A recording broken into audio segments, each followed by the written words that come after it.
नमस्कार बंधुरा एक मिनी ब्लगे आपनादेर स्वागत। अनेक बड़ो बड़ो ट्रिप जेरकम आनंद देय छोटो छोटो ट्रिपो किन्तु भालो मतो आनंद देय। तो आजकेर एक छोटो ट्रिप आमरा करछि, सेटा एक शिव मंदिर दर्शन करते जाबो, जेटा खूब प्राचीन खूब पुरातन शिव मंदिर। तो चलुन आपनादेरके निये जाচ্ছি।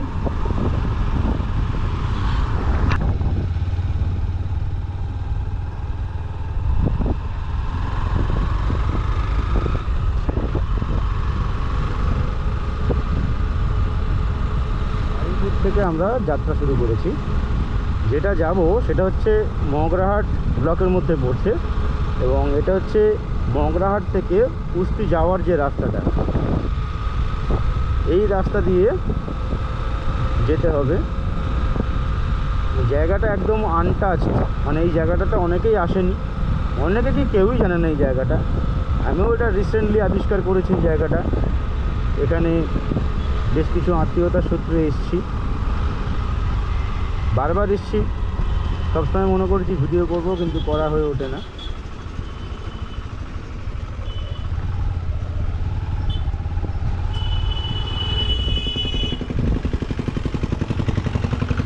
এখন আমরা অলরেডি বারুইপুর জুরকিয়া থেকে হাঁসুরি চাকদা যে রাস্তাটা চলেছে সেই রাস্তাটাকেই আমরা এখন ধরেছি। আমরা চাকদা হাটের যে রাস্তাটা উঠবো, উঠে ওখান থেকে ডান দিক যেটা চলে যাচ্ছে উস্তি, সেই দিকে টার্ন নেব।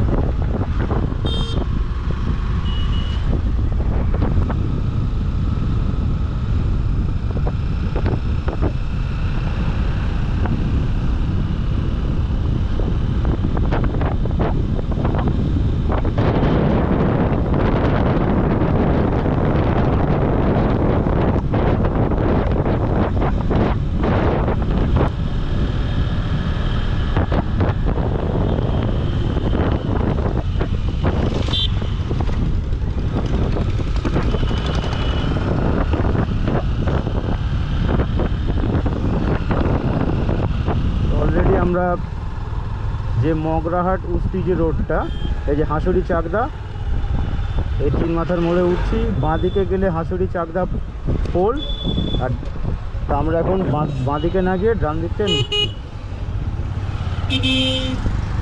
আমরা টুয়ার্ডস উস্তির দিকটাতে চলে যাব। যেহেতু আমি ব্লগটা করছি বারুইপুর থেকে আপনাদেরকে আসতে হবে, সেই জন্যই আমি এই রাস্তাটা দেখাচ্ছি। বারুইপুর থেকে আসতে কী হবে, আপনারা জুরকিয়া হাঁসুরি চাকদা যে রোডটা আছে সেই রোডটা বরাবর আছে।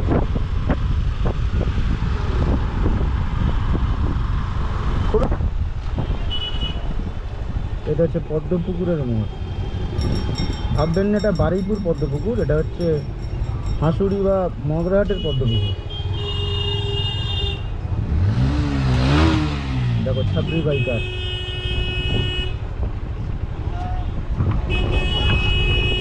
না হেলমেট না রুলস অ্যান্ড রেগুলেশন।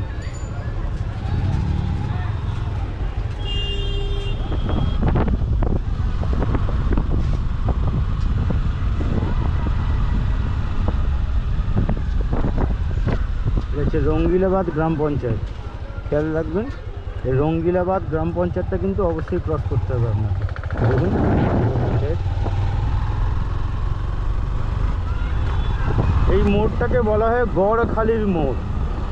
আর আপনি কি করবেন, রঙ্গিলাবাদ পঞ্চায়েত ক্রস করে এই গড়খালির মোড় থেকে ডান দিকে যে রাস্তাটা চলে যাচ্ছে, খেয়াল করুন, ডান দিকে যে রাস্তাটা চলে যাচ্ছে এই রাস্তাটা বরাবর নেবে এবং চেষ্টা করবো এটাকে আনকাট রাখার। টুয়ার্ডস আপনাকে চলে যেতে হবে।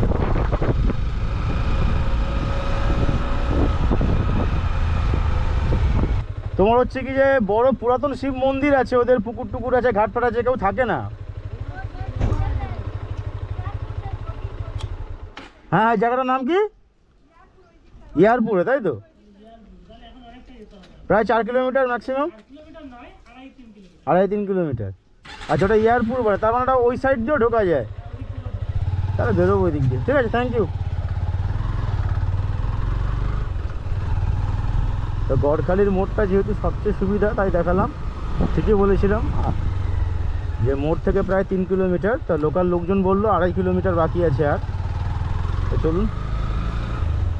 আসলে একটা হিডেন জেমস, তো এই জায়গাগুলো এখনও আনটাস্ট, কেউ খুব একটা আসেনি বা আসেও না। এখন নিশ্চয়ই উদয়মান যুবক সংঘ পার হলাম। গ্রাম্য পরিবেশ ভালোই লাগবে, বাইক নিয়ে 4 চাকা নিয়ে যা ইচ্ছা নিয়ে আসুন। তবে এটা বাইক রাইডিংয়ের জন্য খুব ভালো। বাড়িপুর থেকে মোটামুটি 1 ঘন্টা 10-15 মিনিট এরকমই লাগবে। এই জায়গাটাকে উচ্ছেখালিও বলে। রাস্তা গুলিয়ে গেলে জিজ্ঞাসা করবেন এটা কি, মিলিমিশি সংঘ। আচ্ছা, হ্যাঁ বেশ, নামটাও সুন্দর লাগলো।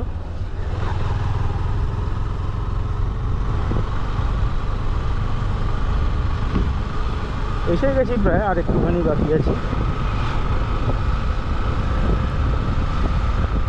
প্রপার গ্রাম তো, ভিতরের রাস্তা।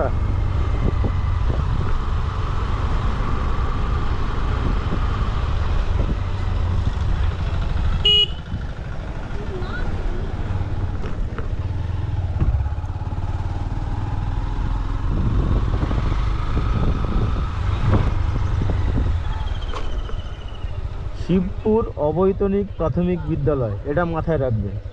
শিবপুর অবৈতনিক প্রাথমিক বিদ্যালয়, এই যে প্রাইমারি স্কুলটা আছে, এটা এসে গেছি মানে আর সামনে একটুখানি গেলেই আমাদের সেই গন্তব্যস্থান।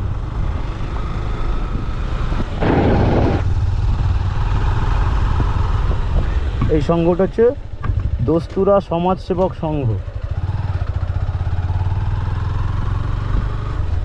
আচ্ছা, এখানে আর একটা প্রাথমিক বিদ্যালয় আছে, এটার নাম হচ্ছে দস্তুরা অবৈতনিক প্রাথমিক বিদ্যালয়।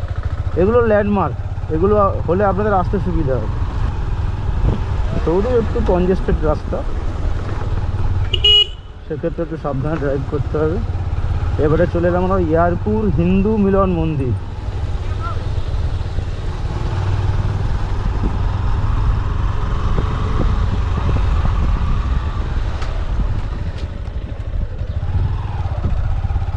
তাহলে গড়খালির মোড় থেকে আমরা চলে এলাম ইয়ারপুর।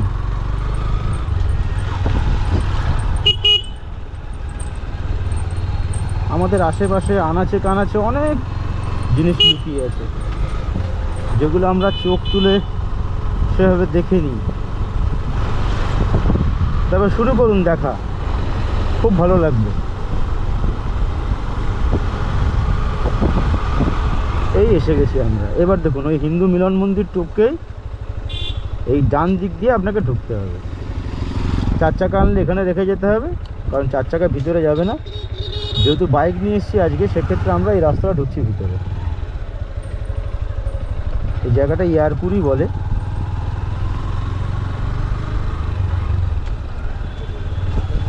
এসেই দেখবেন একদম বাঁদিকে প্রথম যে রাস্তাটা,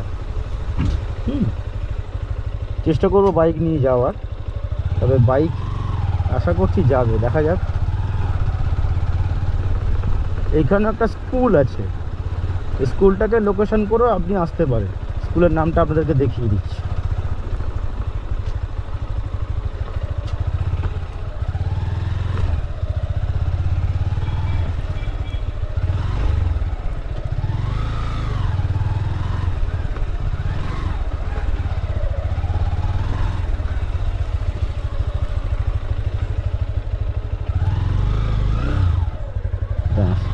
স্কুল বিল্ডিংটাতেই যাই, স্কুলের নামটা দেখে নিই।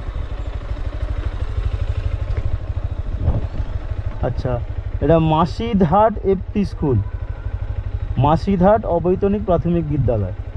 তাহলে এই লোকেশনটা দেখবেন, এই যে স্কুলের বাম দেখতে পাচ্ছেন, দেখুন এই যে মাঠ, এইখানে শুরু হচ্ছে জমিদারদের পুরাতন বাড়ি ঘরদের।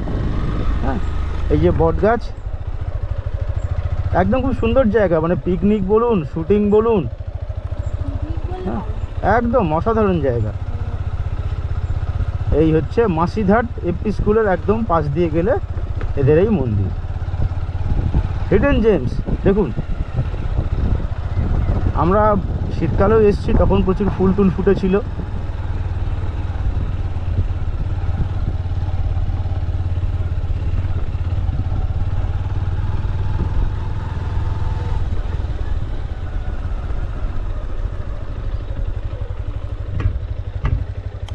না।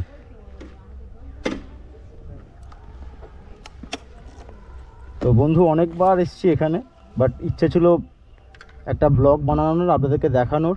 আজকে সুযোগ হয়েছে, দেখাবো। তো চলুন দেখা যাক। তো বন্ধুরা দেখলেন আমরা অলরেডি পৌঁছে গেছি। এই জায়গাটার নাম হচ্ছে চক রায়পুর এবং এখানকার জমিদার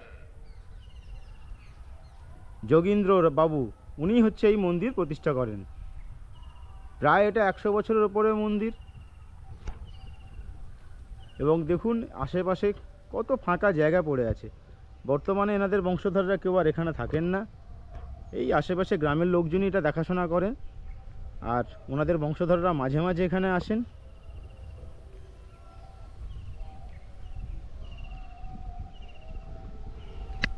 এই যে শিব মন্দির প্রতিষ্ঠা করেছিলেন শ্রী যোগেন্দ্রনাথ হালদার, এনার পিতা হচ্ছে বেণীমাধব হালদার ও মায়ের নাম গৌরীমণি হালদার। এই মা বাবার স্মৃতির রক্ষার্থে ইনি এই শিব মন্দির প্রতিষ্ঠা করেন। রক্ষণাবেক্ষণের অভাবে হয়তো মন্দির আজকের কিছুটা হলেও ধ্বংসের পথে, কিন্তু প্রাচীন ঐতিহ্য বহন করে চলেছে। এই এলাকার প্রায় 100 বছরের প্রাচীন মন্দির, অনেক অজানা ইতিহাস লুকিয়ে আছে।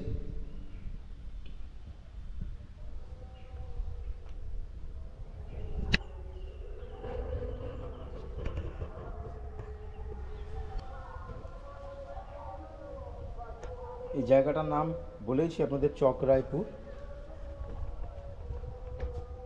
দেখলেই বুঝতে পারবেন কত প্রাচীন এই মন্দির। এখানে আসলে একটা আলাদা মানসিক শান্তি পাবেন।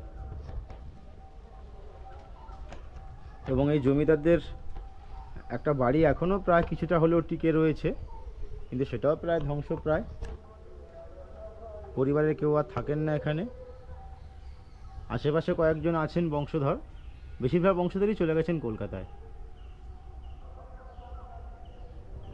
চলুন এই মন্দিরটা একবার পরিক্রমা করে দেখি।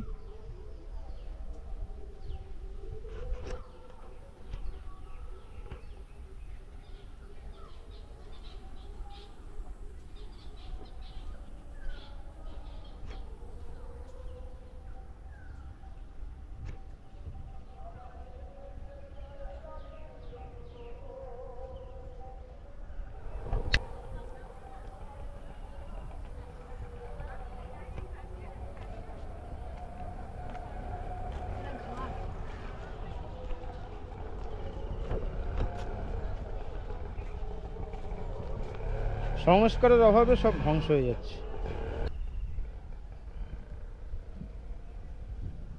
সব কিছুতেই প্রাচীনত্বের ছাপ, বহু প্রাচীন এই জায়গা। এবং এই মন্দির এবং এই যে পুকুর ঘাট, একসময় তো গমগম করতো জমিদার বাড়ি। আজকে এই ঘাট প্রায় ধ্বংসপ্রায়, সেভাবে ব্যবহার তো সরাসরি হয় না।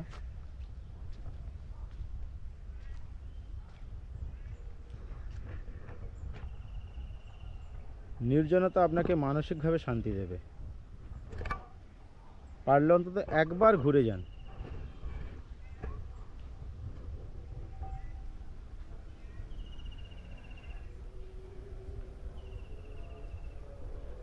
তো বন্ধুরা, এখন আমি আর কৃত্তিকা চলে এসেছি মগরাহাটের আমাদের দক্ষিণ 24 পরগনার চক রায়পুর। যোগেন্দ্রনাথ হালদারের তৈরি এক প্রাচীন শিব মন্দির, এখনও তার পারিবারিক ঐতিহ্যের সাক্ষী হয়ে দাঁড়িয়ে রয়েছে এই সেই শিব মন্দির। তো প্রচুর ফাঁকা জায়গা পড়ে রয়েছে, তাদের পরিবারের কেউ আর এখানে থাকে না। এই জায়গাটা খুব সুন্দর, নিরিবিলি।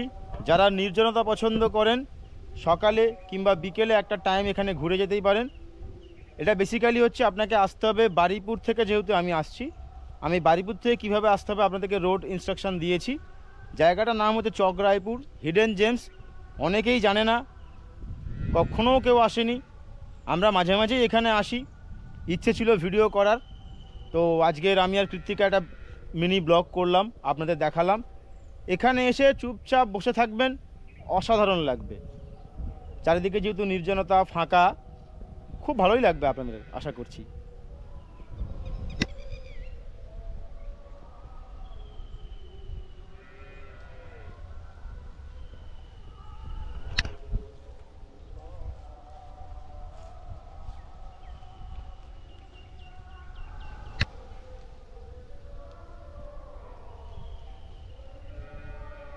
জমিদারের বাড়ির শেষ বংশধর এইখানে থাকতো, তো তিনিও আর থাকেন না।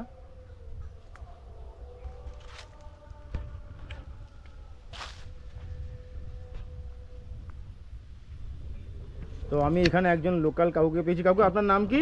আমার নাম বিমল হালদার। বিমল হালদার। তা আপনি এখানকার পুরাতন লোক। আচ্ছা, এই মন্দির কি আপনাদেরই বংশধর কারুর? হ্যাঁ হ্যাঁ। আচ্ছা আচ্ছা, আমার পোঠাকুদ্দার। আপনার পোঠাকুদ্দার। তা এই যে মন্দিরটা প্রায় কত বছরের মন্দির? তা অন্তত 70-80 বছরের উপরে, বেশি বই কম নয়। কম। আমাদের জ্ঞান আমার দেখতিস তো। আচ্ছা, না আমাকে অনেকে বললো যেটা প্রায় 100 বছরের কাছাকাছি। হ্যাঁ, মন্দির। প্রায় প্রায়। হ্যাঁ। আচ্ছা, তাহলে ব্রিটিশ পিরিয়ডেই বানানো মন্দির, বা ব্রিটিশ পিরিয়ড বা স্বাধীনতার ঠিক আগে পরে এরকম সময় একটা হবে। হ্যাঁ হ্যাঁ। 4টে পাজা হয়েছিল, এখন পাজা পাড়া আছে। এই পুকুর কাইটে 4টে পাজা করেছিল, সব পাজার এইটাই শানটা। ও আচ্ছা আচ্ছা, মানে এটা হ্যান্ডমেড, বাইরে থেকে কিছু আসেনি না। এই জায়গাটার নাম তো চকরাইপুর। চকরাইপুর। আচ্ছা, এখানে তো এরকম মানে বছরে এই যে শিবের যে উপাসনা বা পুজোর টাইমে পুজো টুজোগুলো হয়, শুনেছি মেলাও হয় এখানে। মেলা হয়তো, মেলা হয়, হরিনাম হয়। এবারে হলো ওই শিবরাত্রি হলো, শিবরাত্রি মানে একটা ঝাঁক দিয়েছিল অনুষ্ঠান দিতে, তারপর দিন হরিনাম হলো। তা এদের যে মানে পরপর যে বংশধররা এখন অনেকে চলে গেছে কলকাতায়। হ্যাঁ, কলকাতায় থাকে, কেউ বিদেশেও থাকে। মন্দির অনেকদিন মানে এই জন্য মানে এদের প্রভাব প্রতিপত্তি একটা খুব ছিল এই এলাকাতে। হ্যাঁ, ও বাবা, সেই যে রাস্তা আছে, রাস্তার কাজ দিয়ে একটা স্কুল দেখতে পেলাম, প্রাইমারি স্কুল আছে। আচ্ছা আচ্ছা, এনাদের জায়গাতে স্কুল। হ্যাঁ, দেখলাম মাঠে সব ফাঁকা চারিদিকে। ফাঁকা বলতে ওই যে সেই বড় রাস্তা আছে, বড় রাস্তা যে পিচ রাস্তা কোল থেকে একেবারে সেই ওপারে আছে মনে হয়। আচ্ছা আচ্ছা, ওই জন্য এখনো পর্যন্ত দখল হয়নি, চারদিকে ফাঁকাই আছে। আমরা সকলে দেখাশোনা করতে, ফাঁকালো আসতে দিই না। আচ্ছা আচ্ছা, এই জন্য মানে আপনাদের ঐকান্তিক সহযোগিতায় আজকের এই জায়গাটা আছে, পরিষ্কার পরিচ্ছন্ন হয়ে রয়েছে। কি করবো, আরো মানে ছিল, ডেভেলপ ছিল।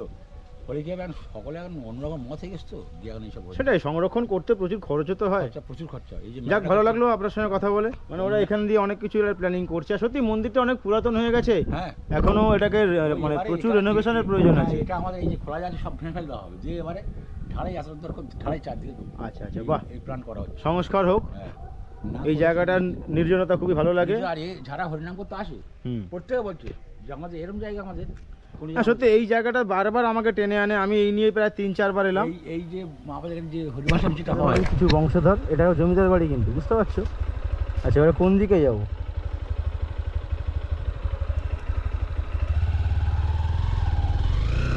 ডান দিকে যাই নাকি?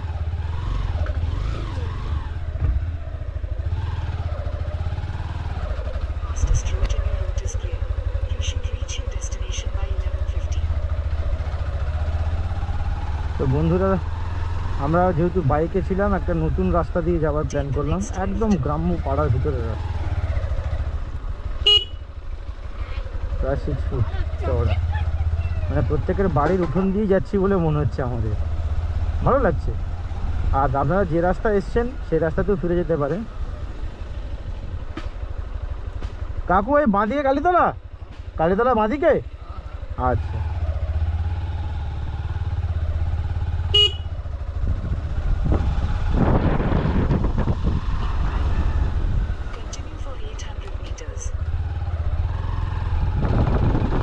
গুগল ম্যাপও খুলেছি, তার সঙ্গে মানুষজনকে জিজ্ঞাসা করতে যাচ্ছি।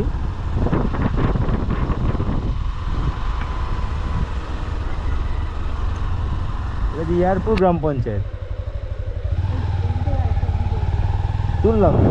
তো আমরা অলরেডি ভিতর রাস্তা দিয়ে সোজা ইয়ারপুর গ্রাম পঞ্চায়েত, মানে ওই জায়গাটা চকরাইপুরও বলে, আবার ইয়ারপুরও বলা যেতে পারে।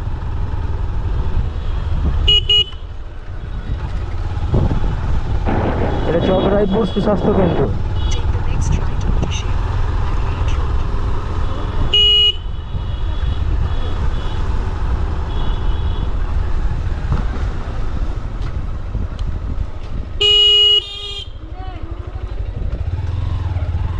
এটা অনেকটাই শর্টকাট।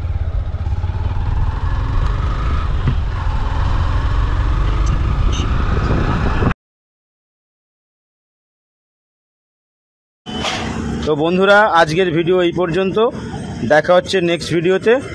ভালো থাকবেন, টাটা। ভালো লাগলে নিশ্চয়ই কমেন্ট করবেন, শেয়ার করবেন।